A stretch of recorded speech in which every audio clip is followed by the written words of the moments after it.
The cameras flash like lightning. The cameras flash like lightning across a stormy sky. Papers shuffle, pens strike down signatures, and a familiar hand scrawls its name in thick black ink. One order after another. Undone. Cancelled. Reversed. It's a spectacle, not a ceremony. Behind the desk, Trump grins as cameras capture the moment he declares, "We're ending the Obama era once and for all." Applause thunders in the room, but outside the air shifts. Newsrooms erupt into chaos, anchors blinking at teleprompters as headlines blaze across the lower third. Obamacare slashed. Paris climate deal withdrawn. Deferred dreamers in limbo. A legacy once celebrated now lies under siege. Within hours, the digital world begins to rewrite itself. Government websites stripped of diversity pages. Climate change reports vanish into archives. Mentions of Obama scrubbed from official releases, as though 8 years of progress had been a dream someone decided to delete. The montage is relentless. Environmental safeguards rolled back, alliances tested, humanitarian reforms dismantled with a single flourish of a pen. Each stroke carries the weight of spite disguised as leadership. It's a demolition masquerading as policy. The crowd cheers, but beneath the roar, there's an unsettling silence, the kind that follows when something sacred has been disturbed. In homes across America, people watch in disbelief. Immigrant families who once saw hope reflected in policy now feel that reflection shatter. Young dreamers scroll through headlines, their futures pixelating into uncertainty. Progressives stare at their screens, whispering the same question. How can one man try so hard to erase another? The spectacle feeds itself. Reporters chasing soundbites, pundits spinning narratives, social media igniting in fury. Every action feels deliberate, theatrical, personal. This isn't governance. It's vengeance dressed as reform.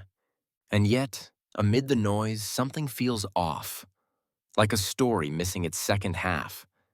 Because behind the fury and the flashbulbs, the man whose name they're erasing says nothing. No tweet, no press conference, just silence. A silence that feels less like retreat and more like preparation. But while one man tried to erase history, another was quietly preparing to rewrite it. The first months unfold like a controlled burn, precise, furious, and unapologetic. From the Oval Office comes a flurry of pens slicing through documents, each stroke another strike against the 8 years that came before. Executive orders stack like trophies. Behind the podium, Trump boasts, "We've done more in weeks than others did in years." The crowd roars approval. Cameras flash. The message is unmistakable. This isn't just change, it's erasure. Regulations that once protected the air and water are gutted under headlines about freedom and business. Coal is reborn as if the planet hadn't changed since the last century. At the Environmental Protection Agency, staff whisper that climate data is being reorganized. In truth, it's being buried. The Paris Climate Agreement, once a symbol of global cooperation, is cast aside with a smirk. Reporters gasp on live air as the announcement breaks. "It's like erasing a signature from the Constitution," one analyst mutters. Healthcare reforms, the lifeline for millions, come next. Cameras capture meetings behind closed doors, men in suits debating who deserves to live well and who can't afford to. The Affordable Care Act, once called Obamacare with pride, becomes a political piñata. On the floor of Congress, arguments turn venomous. Outside, protests fill the streets, homemade signs trembling in cold hands. "Hands off our care." The chants echo through the Capitol as news anchors count the votes like they're counting breaths. And then, foreign alliances, treaties, friendships, global commitments, all tested. Allies stare across the table, uncertain whether America still remembers the promises it made. A handshake with dictators replaces the embrace of democracies. The press scrambles to decode what's happening, but it's all too clear. The new administration isn't merely rewriting policy, it's rewriting identity. The divide deepens. Cable networks split into parallel realities, one side hailing the great undoing, the other mourning the unraveling of a moral fabric. It's not just Democrats versus Republicans anymore. It's past versus present, vision versus vanity. Through it all, the ghost of Obama lingers, not through words, but through absence. His portrait still hangs quietly in the West Wing, framed in calm dignity, gazing upon the very space where his name is now treated as taboo. Staffers glance at it, uneasy, as though the walls remember what power once looked like when it carried grace. Across the country, communities built under his watch feel the ground shifting beneath them. Immigrant families who once felt seen now face raids and rhetoric. Young people who marched for climate or ran somewhere beyond the roar of the rallies, beyond the glittering stages and endless applause. The man he's trying to erase remains silent, waiting, watching. Because no matter how many mirrors he surrounds himself with, one reflection still haunts him: the calm, unbothered face of the man who came before. But every empire built on resentment meets the same fate. The moment the truth walks back into the room. While the world churned in noise and fury, he disappeared. No podiums, no rallies, no furious rebuttals on live television. Just absence, deliberate, disciplined, profound. For 8 years, his voice had filled stadiums. Now, it was the silence that spoke. The cameras searched for him. The pundits speculated, but Obama had stepped out of the chaos to do something far more radical than rage. He chose to listen. Mornings began quietly in a sunlit office lined with books and handwritten notes. The walls weren't adorned with gold, just the calm evidence of work. Foundations, scholarships, community programs. The Obama Foundation became his new battlefield, not in Washington, but in classrooms, libraries, and forgotten neighborhoods. While one man measured his worth by applause, Obama measured his by the ripple of small, steady change. He met young leaders, dreamers, and students from every background. Hands clasped, voices hushed, eyes filled with conviction. They asked him about despair, about division, about how to keep hope alive in an age that rewarded anger. He smiled, not with the easy grin of politics, but with the weight of experience. You build, he told them, even when others destroy. You build anyway. Everywhere he was watching, not to defend himself, but to understand what kind of country he had left behind. He saw his policies dismantled, his name turned into a talking point, his legacy treated like a target. But rather than strike back, he absorbed it, letting the fury wash over him like a tide that would eventually pull itself out to sea. That patience, that long, quiet game, became his greatest form of resistance. The world mistook his silence for surrender. Commentators filled the airwaves with speculation. Has Obama lost his influence? Is he afraid to confront Trump? But they didn't understand his rhythm. Obama had never been a creature of impulse.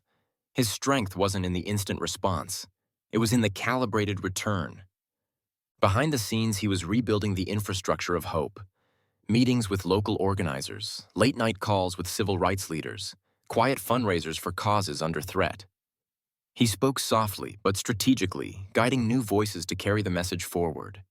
Younger, sharper, more fearless. His legacy wasn't meant to be protected, it was meant to evolve. Cinematic moments defined this chapter of his life. The camera pans through the Obama Foundation's Chicago office. Sunlight filtering through tall windows, dust catching the light like snow. A notebook open on the desk, pages filled with blue ink and ideas. Beside it, a photograph of his daughters, a reminder of why restraint mattered. Beyond politics, beyond pride, there was purpose. He wrote speeches no one had yet heard, crafting words like seeds he'd plant when the ground was ready. The drafts weren't angry. They were steady, introspective, timeless. When he wrote about democracy, it wasn't nostalgia. It was instruction. When he spoke of decency, it wasn't a rebuke. It was a call home. Meanwhile, the headlines raged. Trump dominated the news cycle, shouting over allies, berating critics, commanding attention by sheer force of volume. But in the long arc of history, noise fades, character doesn't. Obama knew that. And so he waited. He traveled quietly. Johannesburg, Boston, Montreal, Paris. not to condemn, but to inspire. At each stop, the same theme surfaced: unity, decency, perseverance. His audiences weren't roaring crowds. They were thoughtful listeners. The tone wasn't theatrical, it was intimate, almost sacred. The camera catches a young woman in tears as he speaks about choosing empathy in an age of outrage. "The world will tell you anger is strength," he says softly, "but lasting strength, real strength, is grace." It wasn't revenge, it was reorientation. In those years of deliberate silence, Obama transformed from politician to symbol, not because he sought the role, but because he embodied something rare in a time of noise: dignity without demand. His absence became its own presence, a haunting contrast to the bluster that filled the airwaves. People began to notice. Late-night hosts joked about missing his calm. News anchors invoked his name in moments of crisis. Even critics, once eager to move on, spoke of the steadiness that was gone. It wasn't nostalgia, it was recognition. They had measured leadership by volume and discovered its bankruptcy. For all of Trump's fury to erase him, Obama's shadow only grew taller in contrast. The more his achievements were dismantled, the more people remembered why they had mattered in the first place. Every attack only sharpened the memory. Every insult made the calmness more profound. The world had mistaken silence for retreat. It was, in truth, calculation. He wasn't gone. He was gathering. In one of his rare interviews, a journalist asked, "How do you feel watching what's happening to everything you built?" Obama paused, eyes thoughtful. "You can't spend your life worrying about credit," he said. "You just keep doing the work." The moment lingered. No bitterness, no pettiness, just a steady conviction that legacy doesn't live in buildings or signatures. It lives in people. And so he kept building, brick by quiet brick, far from the noise, beyond the reach of tweets and tantrums. Until one day the silence broke, and when he finally spoke, the world stopped to listen. The cameras find him again on a bright afternoon, framed by sunlight and an audience holding its breath. It isn't the Oval Office or a rally stage. It's a commencement ceremony, a field of graduates draped in color and hope. The world has changed since he last stood at a podium. The noise has grown louder, the lies more brazen, the divide deeper. But when Barack Obama steps to the microphone, the chaos seems to hush on instinct. He begins softly, measured, deliberate. "These past few years," he says, eyes sweeping across the crowd, "we've learned that progress is never permanent, that democracy isn't something handed down. It's something we have to fight for and rebuild every day." The applause is gentle at first, reverent. Then as his rhythm builds, so does the tension in the air, the kind that precedes a storm. He never names his rival. He doesn't have to. Each sentence lands like a truth long avoided. "Reality," he says, his tone even, unhurried, "has a way of catching up with those who ignore it." The line floats in the silence, sharp as glass. The crowd erupts, cheers, laughter, tears. Reporters in the back exchange glances. Phones rise like stars as the clip begins to spread before he's even finished speaking. The headlines write themselves. Obama responds without saying his name. Networks cut from his speech to split screens of pundits parsing every word. "He's clearly talking about Trump," one insists. "He's reclaiming moral ground," another counters. Twitter ignites, hashtags multiplying like sparks. The public has been waiting, not for another political feud, but for a voice that sounds like reason. Obama doesn't raise his volume. He doesn't perform. His power lies in contrast. "If you're tired of the noise," he says, "if you're tired of leaders who divide to distract, then remember, cynicism is the language of cowards. Hope is the act of warriors." Every sentence feels like a rebuke without accusation, a lesson disguised as grace. He speaks of values, not vengeance. "Leadership," he says, "isn't about building yourself up by tearing others down. It's about lifting people together, even the ones who don't agree with you." The audience rises to its feet, thunderous applause rolling through the open air. Somewhere across the country, in a quiet room filled with screens, Trump watches. His face tightens as the clip replays on loop, commentators hailing the return of the moral voice. Within minutes, tweets appear. Defensive, scathing, emotional. It's as if he's been waiting for this moment too. Cable networks seize the contrast. A montage of two presidencies. One roaring into microphones, the other speaking softly yet cutting deeper. A duel of philosophies, one commentator calls it. Ego versus ethics. Chaos versus calm. Obama continues undeterred. You'll be told that kindness is weakness, he says, eyes bright with conviction. That decency doesn't win. But look closer. History bends toward those who refuse to lose themselves while fighting for others. It's not just a speech, it's a mirror held up to power. The cadence, the pauses, the restraint, all of it deliberate. He's reminding the nation that eloquence isn't decoration, it's discipline. His words flow like a quiet current against the flood of noise, carrying with them the weight of credibility, of time, of truth earned. The camera pans across faces in the crowd, young graduates crying, parents nodding, teachers holding their hands over their hearts. For them, this isn't politics. It's oxygen. A reminder that clarity still exists in a world addicted to spectacle. When the speech ends, the applause doesn't. People linger, clapping long after he's stepped away from the microphone, as if refusing to let the moment dissolve. Commentators call it a return. His critics call it a provocation. But to most Americans watching at home, it feels like something deeper, a restoration of balance. The comeback has begun, not with fury, but with poise. The duel isn't of men, but of meaning.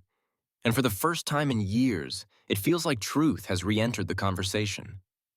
But this was just the beginning, because what Obama said next wasn't a speech. It was a dismantling.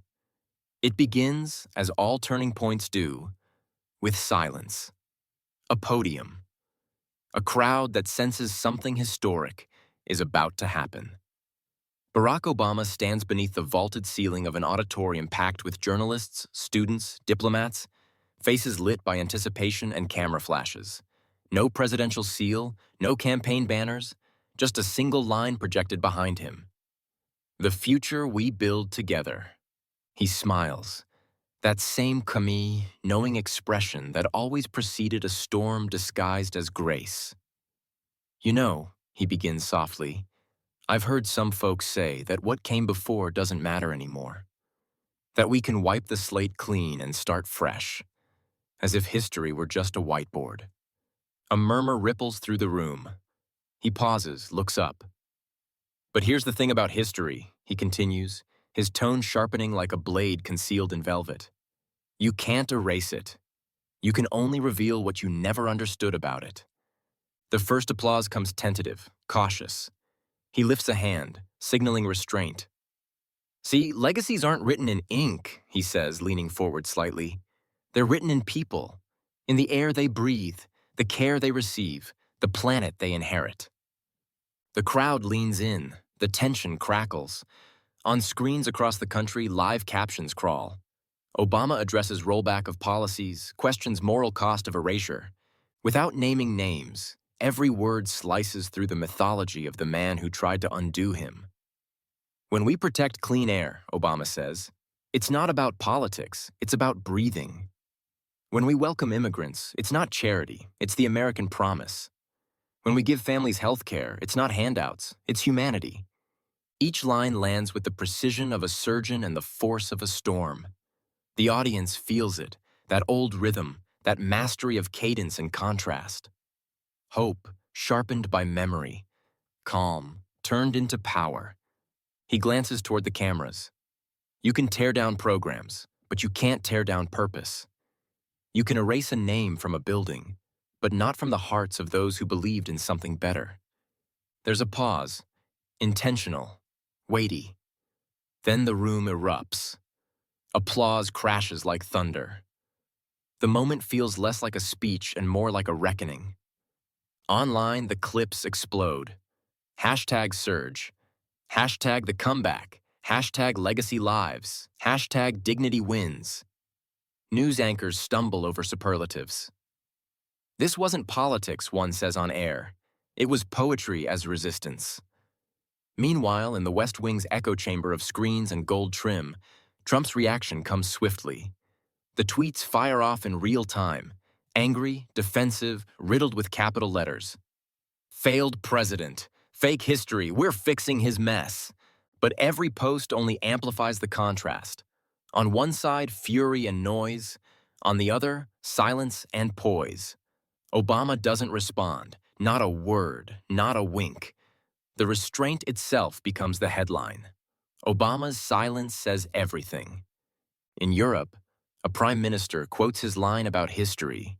In Nairobi, students replay the speech on projectors in university courtyards. Across America, think pieces flood in. The return of presidential dignity. Obama's masterclass in subtle power. The speech that defined an era. And through it all, Obama stays measured, grounded. The point, he says in an interview days later, isn't to win an argument. It's to remind people what we're supposed to be arguing for. That's the blow Trump can't absorb. The notion that leadership isn't about domination, but definition. The hero doesn't crush his opponent. He redefines the battlefield. Cinematically, it plays out like a duel between noise and stillness. Trump storms stages, red tie swinging, voice booming, crowds chanting. Obama stands alone under calm lighting. No teleprompter, no theatrics, just truth, distilled. He continues, voice steady. Power isn't about proving you're right. It's about doing right when no one's watching. The audience doesn't cheer this time. They absorb it, breath held. Then a slow, rising clap that becomes a wave. The camera pans across faces wet with tears. The applause lasts nearly a minute. Somewhere online, a viral edit juxtaposes Trump signing executive orders in a fury against Obama's stillness as he utters, "You can't erase what's already been lived." It hits millions of views overnight. The contrast tells the story better than any analyst could. Journalists call it the speech that redefined the power of restraint. The symbolism is unmistakable. Trump sought to dominate the news cycle. Obama became the news without even trying. He closes his remarks not with triumph, but with reflection. We don't choose the times we live in, he says, eyes sweeping the crowd, but we do choose how we carry ourselves through them. And sometimes, the greatest act of defiance is to stay steady when the world tells you to shout. That's the mic drop. No slogan, no victory lap, just moral gravity. The applause rises again, louder, echoing beyond the hall. Reporters stand, clapping, recording, half in disbelief that the same quiet man once dismissed as too calm has just rewritten the rules of confrontation. The following morning, front pages around the world capture the moment. Obama strikes back, without striking. Editorials describe it as a spiritual rebuttal, a lesson in American grace. Even political adversaries admit reluctantly that something about it felt unshakable. And as the noise continues elsewhere, tweets, interviews, pundits spinning outrage, Obama vanishes once more into the background. His silence now speaks louder than any podium ever could. Because in the end, dignity doesn't need to shout. It simply endures. For weeks afterward, conversations shift. Young people cite his words in classrooms. Activists use them as rallying cries. A sense of calm confidence begins to ripple across the country. Not naive optimism, but a reclaimed belief that integrity can still win in the long game. That was the moment the narrative flipped. The man who tried to erase him had instead revived him. The louder one grew, the smaller he seemed. The quieter one became, the more the world leaned in. And as the final applause faded from that stage, something intangible yet undeniable lingered in the air. A sense that history itself had taken a breath, recalibrated, remembered. By the time the applause faded, something had changed, not just in politics, but in the nation's memory. The morning after the speech, the digital world ignites like a sunrise after a long storm. Quotes spill across timelines in a flood of blue and white. You can't erase what's already been lived. Power isn't about proving you're right. It's about doing right. Within hours, these words become mantras, reposted, remixed, and reborn into memes, TikToks, murals, and tweets. YouTube thumbnails flash with his face, not as a politician, but as an idea revived. Obama destroys Trump without saying his name, reads one viral caption, viewed 5 million times before noon. Late-night hosts analyze it with equal parts awe and relief. One calls it the speech America didn't know it needed. Another simply plays the line, "Hope is the act of warriors," then lets the applause of his studio audience do the talking. Cable panels erupt in debate. Republicans downplay the moment as just rhetoric. Democrats celebrate it as a return to decency. Independents, tired, bruised, and cynical, start to wonder if integrity still has a place in power. Commentators on both sides can feel it. Something deeper than politics has shifted. It's not about Obama's comeback anymore. It's about what he represents. The idea that moral clarity still cuts through the fog. Across college campuses, students replay his words between classes, scribbling quotes into notebooks, editing short films titled The Legacy That Spoke Back. In coffee shops, strangers talk about leadership as if it's personal again, as if it matters who stands at the microphone and how. The ripple spreads beyond borders. In London, newspapers headline, "The Statesman Returns." In Cape Town, local radio stations translate his words live on air. In Tokyo, a professor tells her students, "This is how you lead without attacking." The message transcends the American moment, a global reminder that respect can still be revolutionary. Meanwhile, in Washington, aides scramble to downplay it. "Old news," one says into a microphone. "We're focused on the future." But the irony is unmistakable. It was Obama's speech, not Trump's latest tweet, that set the tone for the news cycle, the memes, the late-night openings, the dinner table debates. Historians begin calling it the reclamation speech. One writes, "He didn't defend his legacy, he redefined it." Another notes, "In refusing to fight back with anger, he taught America what real strength looks like." Networks air documentaries revisiting the Obama years, not as nostalgia, but as moral study.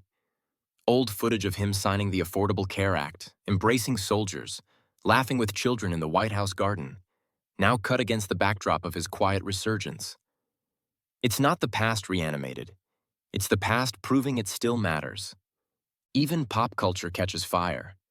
Artists release songs inspired by his words. A Netflix special titled Legacy, "The Long Game Breaks Viewership Records." Hashtags like #TheLongView trend for days. The idea that patience, not fury, is how change endures. Trump's counterattacks grow louder, angrier, more erratic. "Total failure speech," he types. "No one cares." But the metrics tell another story. The more he shouts, the more the country tunes him out. The algorithm itself seems to shift. Outrage loses oxygen. Dignity gains momentum. In living rooms across America, parents who once tuned out politics call their kids in to watch clips. "Listen to this," one mother says softly. "This is how a leader sounds." The nation's collective heartbeat seems to slow, not in complacency, but in remembrance. For years, the political theater had been dominated by spectacle, by noise, by the performance of power. But this moment feels different. It feels earned. It feels like exhale. Editorial boards write with near poetic reverence. "It wasn't revenge," one says. "It was restoration." Others describe it as a turning of the tide, a moral recalibration, a moment that reminded America of its better self. Even critics, those who once dismissed him as too measured, too cautious, now admit the irony. Restraint had become rebellion. The data backs it up. Polls show a sudden spike in public trust in government institutions. Donations to civic organizations surge. Youth voter registrations climb. The cultural pendulum, once swinging toward chaos, begins to steady. And through it all, Obama remained silent. No interviews, no victory lap, just a photograph released days later. Him standing in a classroom with students, sleeves rolled up, smiling faintly. The caption reads only, "Keep building." That single image captures what words cannot. It's not triumph, not vengeance, it's restoration. The quiet satisfaction of knowing that legacy, when rooted in purpose, can outlast the loudest attempts to bury it. As the days pass, the noise fades again, but the echo remains. You can feel it in the tone of newscasts, in the way people talk about integrity, in the subtle shift of what the nation now calls leadership. The speech didn't just move headlines, it moved consciousness. And when historians look back on it years later, they'll mark it not as a political event, but as a cultural realignment, the moment when dignity finally outran outrage. But behind the triumph, one lesson stood taller than the rest. The headlines fade, the hashtags quiet, the stage lights dim. What remains isn't noise, but stillness, the kind that follows after something real has been said. America exhales slowly, as if remembering the rhythm of its better self. Obama's resurgence was never about revenge. It wasn't a feud to win or a point to prove. It was about something simpler, something elemental, a reminder that leadership, at its best, is not spectacle but stewardship. He didn't need to shout. He didn't need to gloat. He simply needed to remind the world that power grounded in purpose doesn't fade. It evolves. In the weeks that followed, analysts dissected every line of his speech, every pause, every look. But what most people remembered wasn't the politics. It was the feeling of composure, of moral weight, of someone who stood tall not because of ego, but because of empathy. On talk shows and in classrooms, people began saying it again. We need more of that. Not that party, not that policy, that presence. A kind of leadership that doesn't fear humility, that listens before it speaks, that refuses to confuse cruelty for strength. Obama, as he often did, said it best in one quiet interview weeks later. Sitting in a sunlit room, sleeves rolled, he smiled and said, "You know, legacies aren't about laws or buildings. They're about the people who still believe in what you stood for." That sentence lingered, like a soft chord beneath a national hum. Because maybe that's what this whole story was about. Belief. In decency. In patience. In the long game of doing what's right even when it's hard, even when it's mocked, even when it's momentarily erased. Trump had played the short game. Dominance, spectacle, applause. But history, as it always does, revealed the truth. Noise fades faster than character. The tweets that once ruled the hour became archived shadows. The headlines that once screamed dissolved into the quiet of hindsight. But the idea of dignity, that stayed. And that's the irony of the attempted erasure. Every effort to undo Obama's work only deepened its meaning. The Affordable Care Act, climate protections, community initiatives, they became more than policy. They became proof that progress isn't defined by permanence but by purpose. A historian put it best. He didn't defend his legacy. He distilled it. What remained was not a list of achievements, but a moral framework. That empathy is strength, and humility is a form of courage. The story had never been about two men locked in conflict. It was about two visions of what America could be. One defined by ego, loud, fleeting, performative. The other by grace, steady, deliberate, quietly unbreakable. In living rooms across the country, families who'd grown cynical about politics found themselves talking differently. A father told his daughter, "That's how you fight without hate." A teacher played the speech for her students and said, "That's what integrity looks like." Because in the end, Obama's greatest act wasn't returning to the stage. It was proving that real strength doesn't need to reclaim the spotlight to matter. It lives in the echo, in the impression left behind, in the way people choose to carry themselves after the moment ends. True power doesn't shout, it endures. The arc of this story, from insult to erasure to rebirth, isn't just political, it's human. It's the story of anyone who's ever been underestimated, misrepresented, or replaced, only to find that their worth didn't depend on recognition. The real victory was never about applause. It was about resilience. And maybe that's the moral this generation needed most. You can erase names from walls, rewrite pages, delete websites, but you can't erase the impact of decency. You can't erase the truth that people felt seen, inspired, believed in again. Because legacies aren't written in ink, they're written in the hearts of people. And as the camera pans back, the image is clear. Not one man standing above another, but an idea standing taller than both. The belief that history bends toward those who build, not those who tear down. And as the noise fades, one truth remains. History never forgets who built, only who tried to destroy. ChatGPT can make mistakes. Check important info. In the end, the story came full circle. Trump tried to erase Obama's achievements, but instead, he immortalized them. Every signature meant to dismantle became a reminder of what had once lifted millions. Every insult meant to diminish only highlighted the contrast between noise and nobility. What was meant to be destruction became definition. The images play like a cinematic rewind. Policy papers scattered, crowds roaring, pens slashing across orders, dissolving into the calm steadiness of Obama's return. His quiet voice cutting through the chaos, his words outlasting the fury. Because history, as it turns out, doesn't belong to those who shout the loudest. It belongs to those who build, to those who rise above the pettiness and still choose purpose. Slow strings swell beneath the narration as the camera pans across faces. Students, workers, families. Ordinary people who carry forward the spirit of something larger than any one administration. The legacy isn't trapped in the past, it's alive in them. In you. That's the truth Trump could never erase. That greatness isn't declared, it's remembered. That dignity, even when mocked or ignored, has a way of surviving the noise and shaping the next generation. So if you believe in that kind of legacy, one built on empathy, service, and strength, don't just watch history happen, be part of it. Subscribe, share, keep the story alive.